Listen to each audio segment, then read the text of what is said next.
अगर कोई फिल्म जिसमें एक आदमी एक औरत से कहे कि तू मेरे जूते चाट, वो पिक्चर सुपर डुपर हिट हो तो ये बड़ी खतरनाक बात एनिमल फिल्म में एक डायलॉग है जहां पर हीरो हीरोइन से एक स्टोरी बताता है। वो बताता है कि एक जंगल है, जंगल में बहुत सारे बंदर रहते हैं और उसमें कुछ अल्फा मेल होते हैं, अल्फा बंदर होते हैं जो मतलब जाकर शिकार करते हैं और अपनी कम्युनिटी के लिए खाना लेकर आते हैं शिकार कर कर। और फिर जो कमज़ोर बंदर होते हैं उनमें बांट देते हैं। जो फीमेल होते हैं बंदरिया बंदर्स होते हैं फीमेल, वो खाना वाना बनाती हैं, बच्चे पैदा करती हैं। और वो उनका चॉइस होता है कि वो किसके साथ किसको अपना पार्टनर बनाए, बाकी जो कम्युनिटी में बंदर हैं उनको या फिर अल्फा मेल को जो प्रोटेक्ट कर सकता है कम्युनिटी को, जो फीमेल को प्रोटेक्ट कर सकता है, उनके बच्चों को प्रोटेक्ट कर सकता है। तो वो हीरोइन से ये बात पूछता है कि तुम किसके साथ जाओगी अगर वो बंदर किसके साथ जाएगी ना, फीमेल बंदर। तो कहती है ऑफ कोर्स अल्फा मेल के साथ। कहता है हाँ, बाकी जो होते हैं वो अल्फा मेल ही जो पावरफुल होता है और वो ही प्रोटेक्ट करता है कम्युनिटी को। बाकी वो जो शेरो शायरी करने लगते हैं, पोएट हो जाते हैं। और यहाँ हम बात करते हैं बस इसी कंट्रोवर्सी की आज, यानी कि पोएट जावेद अख्तर और वर्सेस एनिमल अल्फा मूवी की। तो क्या है पूरी स्टोरी? है। ये जो यंग फिल्म मेकर हैं इनका बड़ा इम्तिहान है कि आज आप किस तरह का चरित्र बना के पेश करेंगे। नमस्ते, हेलो, हाय, क्योरा, आदाब, सलाम, सत श्री अकाल। वेलकम है हमारे इस चैनल एनआरआई नवाब सरकार राज पर। बहुत बहुत शुक्रिया, थैंक यू वेरी मच जिन लोगों ने चैनल को सब्सक्राइब किया है, पसंद किया है। और अगर आपने अभी तक चैनल को सब्सक्राइब नहीं किया है तो प्लीज कर लीजिएगा। बहुत सारे एंटरटेनमेंट, बहुत सारे ट्रिवियाज हम इस चैनल के माध्यम से लेकर आते हैं। तो आज हम किस बारे में बात करने वाले हैं? आज का जो टॉपिक है वो है Javed Akhtar versus animal movie. अभी रिसेंटली एक अजंता एलोरा फिल्म फेस्टिवल हुआ पर जावेद अख्तर को भी निमंत्रण, इनविटेशन दिया गया। कैसे आदमी को आज का हीरो कहें, किस तरह से कहें, क्या कहें। जहां पर वो आए और उनसे कई सवाल भी किए गए तो उन्होंने चिंता जाहिर की, काफी चिंतित नजर आए जावेद अख्तर साहब। आज कौन है? कंफ्यूजन इसलिए है कि समाज में कंफ्यूजन है। जो आजकल की मूवीज को लेकर, आजकल के गानों को लेकर जो दो मुख्य मुद्दा जिन पर उनकी चिंता थी, वो काफी चिंतित थे, उनके बारे में हम बात करेंगे। पहला है गानों को लेकर और दूसरा है एनिमल मूवी को लेकर। तो हम पहले गानों के लेकर जो उनकी चिंता है उस पर हम बात करते हैं। तो जावेद अख्तर ने कहा कि जिस तरीके से गाने बन रहे हैं वो काफी चिंता का विषय है। और भाई जैसे कि चोली के पीछे जो गाना बना था, वो गाने तो दो लोगों ने, एक ने लिखा, दो लोगों ने कंपोज किया, दो लड़कियां नाची। भाई मिलके 7-8 लोग गाने बनाते हैं, लेकिन जो समाज में इसका पसंद किया जाता है इन गानों को, जब देश में इस गाने को पसंद किया तो वो चिंता का विषय है भाई। चोली के पीछे जैसा गाना अगर पॉपुलर हो रहा है तो काफी ये चिंतित वाला काम है। जावेद अख्तर साहब से मैं सवाल पूछना चाहूंगा यहाँ पर। चोली के पीछे फिल्म खलनायक मूवी का जब ये गाना आया था तब आपका स्टेटमेंट कहाँ था? क्या तब आपने इस विषय पर अपनी बात बोली थी, रखी थी? और क्या आपने कुछ कहा था? ना केवल इस गाने को लेकर, मैं ये जावेद अख्तर साहब से कह रहा हूं कि केवल चोली के पीछे ही पर आप क्यों सवाल उठा रहे हैं?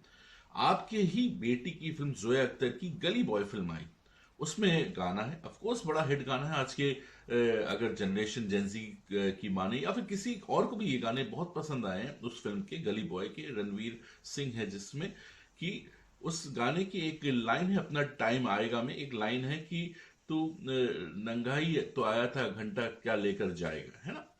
तो वो भी एक चिंता का विषय है कि इस तरीके से गाने लिखे जा रहे हैं। तब तो आपने उस पर कोई सवाल नहीं उठाए। तो कहीं ना कहीं आपका जो नैरेटिव है बड़ा सेलेक्टिव है।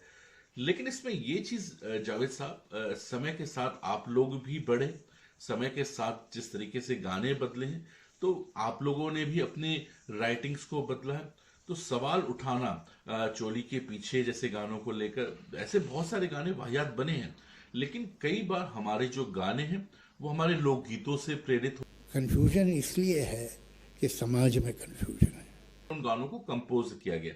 तो चिंता का जो विषय है, आपका टाइमिंग गलत है। एक्चुअली समय बदल चुका है और टाइमिंग के साथ साथ बड़ी ही सिलेक्टिव नैरेटिव है आपकी, जो कि चूजी है। और ये अगर चिंता का विषय था तो ये आपको पहले भी इस बात को उठाना चाहिए था। हालांकि केवल जावेद अख्तर ही नहीं है दोस्तों जो कि एनिमल मूवी पर प्रश्न उठा रहे हैं। स्वानंद किरकिरे एक बहुत ही जाने माने award, national award winning lyricist है, एक्टर भी हैं, प्रोड्यूसर भी हैं, राइटर भी हैं, और उनको काफी अच्छे गाने उन्होंने लिखे हैं। बंदे में था दम फिल्म मुन्ना का गाना, या फिर बहती हवा सा था वो फिल्म थ्री इडियट्स का गाना, बहुत अच्छे हैं। तो उन्होंने भी एनिमल मूवी पर सवाल उठाए कि जैसी मूवी जो है, ऐसी फिल्में समाज के लिए काफी खतरनाक हैं। और अनुपमा चोपड़ा जो कि बहुत बड़ी क्रिटिक्स हैं, उन्होंने भी कहा है कि I am missing Kabir Singh watching this movie. Anupama Chopra जो कि विदु विनोद चोपड़ा की पत्नी है और काफी बहुत बड़ी फिल्म क्रिटिक्स मानी जाती है। तो अब मैं जावेद अख्तर को यहीं पॉज करके स्वानंद किरकिरे और अनुपमा चोपड़ा की भी बात करता हूँ। स्वानंद किरकिरे ने जो सवाल उठाया है फिल्म को लेकर कि भाई ये इस तरीके की फिल्में नहीं बननी चाहिए, बहुत खतरनाक है, वायलेंस है और मैसेज अच्छा नहीं जाता है। बहुत अच्छे लिरिसिस्ट हैं, इनके गाने मुझे पर्सनली बहुत पसंद है, खासतौर पर बहती हवा सही है। लेकिन अगेन स्वानंद किरकिरे भी उस फिल्म से जुड़े रहे। थ्री इडियट्स में भी तो एक सीन था जिसपे बलात्कार जैसे शब्द को लेकर, आपको याद होगा, वो स्टेज में चतुर होते हैं और आमिर खान जो है कैरेक्टर जो है वो बदल देता है चमत्कार को बलात्कार के रूप में, और फिर काफी फन उस शब्द को लेकर, जो कि बहुत ही सीरियस इशू है। बलात्कार, रेप वर्ड बहुत ही सीरियस वर्ड है, उसको लेकर एक मजाक बनाया गया था, उस शब्द को लेकर एक मजाक, एक फनी सीन बनाया गया था। तब ना तो आपने उस पर आपत्ति जताई, ना किसी और ने आपत्ति जताई, क्योंकि आप उस फिल्म से जुड़े हुए थे, शायद इसीलिए आपने नहीं आपत्ति जताई होगी, है ना। और कई ऐसे और भी मौके रहे जो और भी फिल्में बनी हैं, जब आप लोगों को लगता है कि लॉबी स्ट्रांग है, बड़े एक्टर्स इन्वॉल्व है, तो वहां पर आप ज्यादा नहीं बोलते हैं। जावेद अख्तर साहब की बात पर मैं फिर से वापस आऊंगा। एनिमल मूवी को लेकर जो उनका एक प्रश्न था, एक चिंतित हुए थे कि एक सीन है एनिमल मूवी में, अगर आपने देखी है तो आप समझ जाएंगे, नहीं देखी तो बताता हूं। एक सीन है जहां पर जो लीड एक्टर है, हीरो है, जो एक सेकंड हीरोइन है, उससे कहता है कि जूते लिक करो मेरे, ठीक है ना। तो जावेद अख्तर साहब ने इतना ही इसी इसी चीज को प्रेजेंट किया है कि बड़ा ही चिंता का विषय है कि जो हीरो है हीरोइन से कह रहा है कि मेरे जूते लिक करो, तो कहीं ना कहीं मेल डोमिनेंस वाली बात आ रही है, और ये बहुत इस तरीके से होना नहीं चाहिए। लेकिन जिन्होंने ये फिल्म नहीं की उनको लगेगा कि वाकई यार ये तो ऐसी चीज है यार, ऐसा तो नहीं होना चाहिए। लेकिन अगर आपने फिल्म देखी है तो वो सीन की डिमांड थी, पूरा सीन क्या है उसमें, वो जो सेकंड हीरोइन है उससे वो ऐसा क्यों कह रहा है, क्या चीज जानना चाह रहा है, या फिर क्या उसके पीछे मकसद है हीरो का, वो एक सीन था उस पूरी फिल्म में। तो एक केवल सीन को उठाकर आप उस पूरी फिल्म को आप कटघरे में शामिल नहीं कर सकते हैं जावेद अख्तर साहब।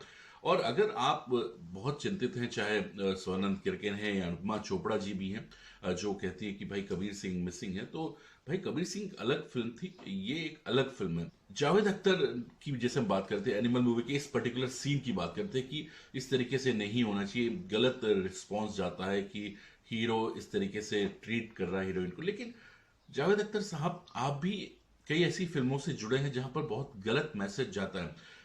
बात करते हैं 80 की एक फिल्म थी, 80s की एक फिल्म थी यश चोपड़ा की, बहुत ही खूबसूरत फिल्म जो कि फ्लॉप हो गई। अमिताभ बच्चन साथ में रेखा और जया बच्चन थी इस फिल्म में, ठीक है। इस फिल्म में पहली बार आपको मौका मिला था गाने लिखने का। तो क्या आपने गाने लिखे थे? आपने गाना लिखा था कि मजबूर ये हालात इधर भी हैं उधर भी, और दिलों की ये बात इधर भी उधर भी, कहने को बहुत कुछ है मगर किससे कहें हम, क्यों सुलगते हुए दिलों में सहे हैं, आज दुनिया की हर रस्म उतार दे, हाँ हमें मोहब्बत है मोहब्बत है बता दे। अब ये बात जो है शादीशुदा आदमी अपनी एक्स गर्लफ्रेंड के लिए कह रहा है, ठीक है।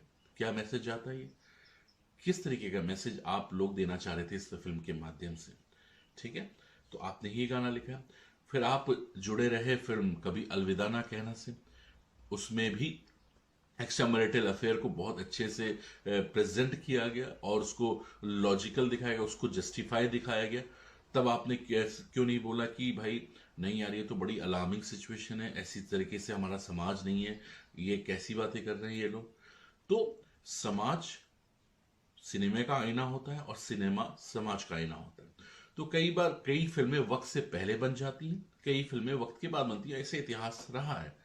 तो एनिमल मूवी अपने आप में एक बहुत ही खूबसूरत मूवी है, और जो समाज आंखें बंद करने से ऑस्ट्रिच की तरह, आप ये नहीं कह सकते कि दुनिया बदल नहीं गई है, दुनिया बदल चुकी है और उसको एक्सेप्ट करना पड़ेगा। और आप जैसे सलीम जावेद नाम, जिन्होंने हिंदी सिनेमा को बिल्कुल बदल के रख दिया। भाई वायलेंस कौन लेकर आया? आपकी ही कहानी, आपकी ही स्क्रिप्ट, आपके ही डायरेक्ट से लेकर आए। गन कल्चर कौन लेकर आया? आपकी ही कहानियां तो लेकर आई। तो इसमें तो आपको भी फिर बोलना चाहिए कि यार बड़ा ये तो अच्छा नहीं है, समाज बड़ा खतरनाक हो गया आपके फिल्मों से। लेकिन ये क्राफ्ट है, कौन किस तरीके से चीजों को लेता है वो बहुत इंपॉर्टेंट बात है। कहीं ये भी है, हो सकता है आप लोगों की चिंता का विषय जो मुझे लगता है कि आप लोग जो एक एस्टेब्लिश एक्टर, राइटर, लिरिसिस्ट हैं, एक जो आपकी रिंग है, एक लॉबी है जो आपकी, ठीक है ना, एक so called you scratch my back I scratch your back, और एक स्ट्रॉन्ग कनेक्शन है। तो उस रिंग में कोई बाहर का क्राफ्ट, कोई बाहर का टैलेंट घुसने की कोशिश करता है और बहुत सक्सेसफुल पहले हो रहा होता है, तो आप उसको पहले दबाने की कोशिश करते हो, आप लोग, ऐसा लगता है मुझे। तो उस रिंग में घुसना नहीं देना चाहते हो। तो वो उस चीज को रिस्पेक्ट करिए। किसी ने बहुत अच्छी फिल्में बनाई, केवल एक पर्टिकुलर सीन को उसको दूसरी तरीके से मोल्ड कर कर प्रेजेंट कर कर फिल्म को आप डेंट करने की जो भी कोशिश करें, लेकिन फिर अपना अपने आप में अच्छा बिजनेस करिए। संदीप रेड्डी वांगा ने बहुत अच्छी फिल्म बनाई है, और बाप बेटे की कनेक्शन को लेकर, फैमिली के कनेक्शन को लेकर जिस तरीके से प्रेजेंट किया गया, एक क्राफ्ट है सिनेमा, आपसे बेहतर कौन जानता होगा, एक क्राफ्ट है, और इस क्राफ्ट को बहुत अच्छे से प्रेजेंट किया है। और ट्विटर हैंडल से जैसे मैंने कहा कि बहुत अच्छे से रिप्लाई भी किया है। तो मेरा मानना है कि जो जिस तरीके से फिल्म्स बन रही हैं, हर फिल्म के लिए फिर आपको उस तरीके से ही जावेद साहब हो या जो भी क्रिटिक्स बनकर आ जाते हैं, तो आपको रेफरेंस अपनी फिल्मों का भी देना पड़ेगा। केवल आप दूसरों की फिल्मों को पिक करके उसको कटघरे में शामिल नहीं कर सकते हैं। चीजें बदल रही हैं, देश बदल रहा है, सिनेमा भी बदल रहा है। जितनी जल्दी हो इस चीज को एक्सेप्ट कर लें, अच्छा ही होगा। तो दोस्तों यहीं पे खत्म करते हैं, और बाकी हम आप पर छोड़ते हैं। कमेंट सेक्शन में जरूर लिखिएगा कि आप इस Javed Akhtar versus animal movie की कंट्रोवर्सी को किस तरीके से देखते हैं, जरूर बताइए कमेंट सेक्शन में जाकर। और लाइक जरूर करिएगा, अपने फीडबैक जरूर दीजिएगा इस वीडियो के बारे में, क्या अच्छा लगता है, क्या नहीं अच्छा लगा। और हाँ, सब्सक्राइब जरूर करिएगा ताकि और हम बेहतर से बेहतरीन हो। चलिए फिर मिलते हैं, चलते हैं। Love you all, take care, bye. हमें ऐसा लगता है कि एक बहुत बड़ी जिम्मेदारी इस वक्त सिनेमा बनाने वालों से ज़्यादा सिनेमा देखने वालों की है।